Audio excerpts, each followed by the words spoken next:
President Obama is defending the Iran nuclear deal in the face of tough criticism from Israel and its supporters. He's also facing stiff opposition from Capitol Hill.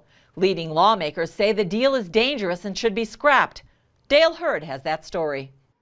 President Obama is defending the Iran deal as a once-in-a-lifetime opportunity, telling the New York Times, "This is our best bet by far to make sure Iran doesn't get a nuclear weapon."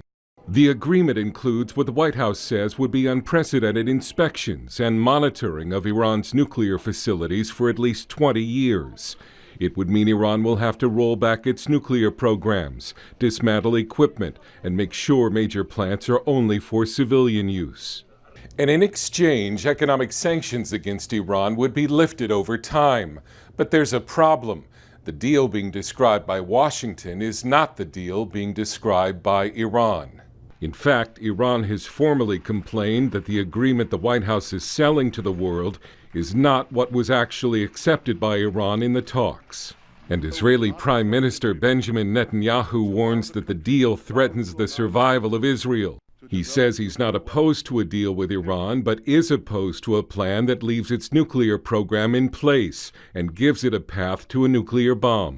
I'm not trying to kill any deal. I'm trying to kill a bad deal. And you say it's a historic decision, a historic deal. It could be a historically bad deal because it leaves the preeminent terrorist state of our time with a vast nuclear infrastructure. Remember, not one centrifuge is destroyed. Thousands of centrifuges will be left spinning uranium. Meanwhile, the White House has already begun an aggressive campaign to sell the deal to a skeptical Congress.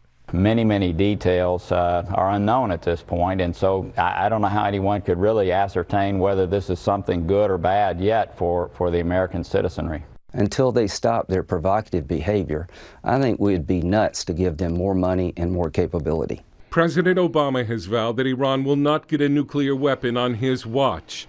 But Arab allies fear the White House deal will destabilize the region, creating a nuclear arms race. The White House says a so-called international mechanism will verify that Tehran doesn't cheat on the agreement, and that cannot be reassuring to Congress. Both sides will now work to finalize the agreement by the end of June. Dale Hurd, CBN News. Hezbollah leader Hassan Nasrallah is praising the pending nuclear deal between international powers and Iran. The Lebanese terror group Hezbollah is considered Iran's proxy. In an interview, Nasrallah said the deal would pave the way for Iran to become more influential, especially in its backing for what he called the Palestinian resistance. Iran backs the Palestinian terror groups Hamas and Islamic Jihad. Nasrallah also called on neighboring Arab countries to make sacrifices in any future conflict with Israel.